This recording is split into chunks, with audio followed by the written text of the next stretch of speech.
Bonjour, bienvenue dans ce troisième C'est à vous. Aujourd'hui je vais vous présenter à nouveau trois réalisations. La première qui sera de Frédéric, la deuxième de José, la troisième d'Aurélie. Mais avant, je voudrais vous rappeler, n'oubliez pas d'envoyer des photos de vos réalisations. Dès que vous faites quelque chose, pensez à prendre votre appareil photo, votre smartphone à côté et faites des photos un peu par tous les angles et essayez de me faire une... Vous m'en sélectionnez une dizaine, vous me les envoyez telles que et je les trierai et je ferai passer celles qui sont les plus sympas.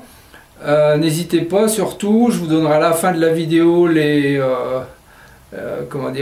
modalités pour m'envoyer ça, l'adresse mail et tout. On va tout de suite commencer avec la réalisation de Frédéric.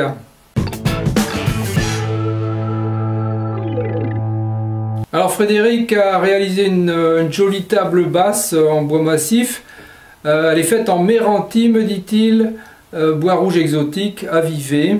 Il était en brut en 62 mm et le plateau fait 55 mm d'épaisseur. Donc c'est déjà un beau plateau. Elle doit faire à peu près 1 mètre sur 55 de large. Les 4 pieds sont assemblés avec une coupe à 45 et une rainure de 5 mm sur toute la hauteur de la coupe avec une bande de contreplaqué de 5 mm qui joue le rôle de languette. Voilà un peu pour son montage. Les traverses sont assemblées par Tenon Mortez réalisées à la main. Les traverses hautes par un assemblage auquel je n'ai pas réfléchi. Ça m'est venu sur le coup, un trou de 22 à la visseuse et le reste à la scie à ruban. Le principal c'est d'arriver assez fin et que ça soit sympa à regarder.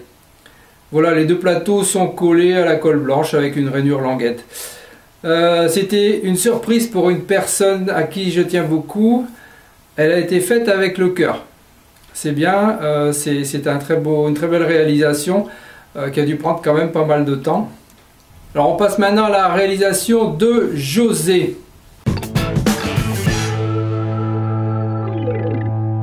Alors José a réalisé un petit meuble sympa, on va dire, une table sympa.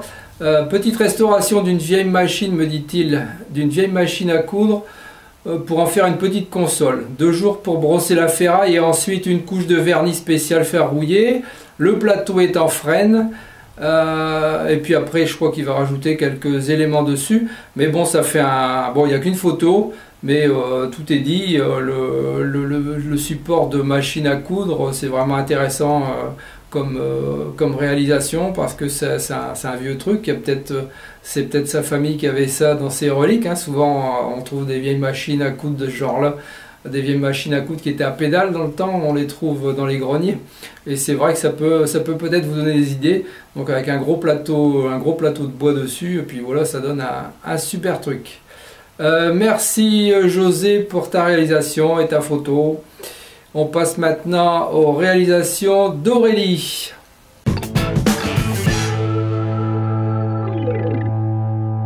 Alors Aurélie m'a envoyé pas mal de photos autour d'une réalisation à la scie à chantourner. C'est très sympa, j'aime bien ces petites réalisations où la silhouette est dessinée via la découpe et puis via le ponçage arrondi. Hein. Alors c'est du pain, elle a fait ça avec du pain Aurélie, et la coloration c'est du brou de noix qu'elle dilue plus ou moins pour avoir sa teinte souhaitée. C'est collé sur un contreplaqué de 3 mm. Voilà, c'est un ourson en segmentation fait dans du pain. C'est une très belle réalisation. Hein. Moi j'aime bien ces petits trucs sympas.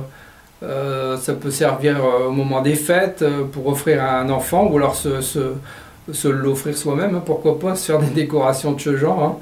Hein. Il existe beaucoup de motifs, mais celui-là est sympathique avec les bords arrondis, c'est très joli et ça rend super bien. Voilà, merci Aurélie pour toutes ces jolies photos et cette jolie réalisation. N'oubliez pas donc, pensez à envoyer des photos, mitrailler vos réalisations. Dès que vous faites quelque chose, ayez votre appareil photo, comme je vous ai dit au début, à côté de vous, puis allez-y, faites des photos, hein, ça coûte rien maintenant. Hein. Dans le temps, il fallait payer la pellicule, mais maintenant on remplit des cartes et on peut en mettre autant qu'on veut. Je vous passe ici, comme d'habitude, l'adresse mail et ce que vous pouvez m'envoyer comme photo. Alors même s'il y en a plus que 6, c'est pas un problème, hein. Moi je trie et je passe ce que je peux passer. Là, vous voyez, José m'en avait envoyé qu'une. Bon, j'ai passé sa seule et unique photo, j'ai pas pu en passer plus. Il n'y avait peut-être pas plus à expliquer non plus, donc, mais bon, voilà, envoyez des photos, même si vous n'avez pas les 6, envoyez ce que vous avez, on fera avec, hein. Et puis vous envoyez tout ça à l'adresse indiquée, et puis moi je ferai le tri, et on pourra se diffuser ces jolies images, et partager, et trouver des choses sympathiques à voir et à faire dans vos réalisations. Donc je vous remercie tous, et on se retrouve très bientôt pour un prochain C'est à vous, bye bye. Merci d'avoir regardé cette vidéo. À votre droite, une suggestion de vidéo qui pourrait vous intéresser. À votre gauche, les réseaux sociaux, vous pouvez me suivre. Et en dessous, vous pouvez cliquer et vous abonner si ce n'est déjà fait. À très bientôt.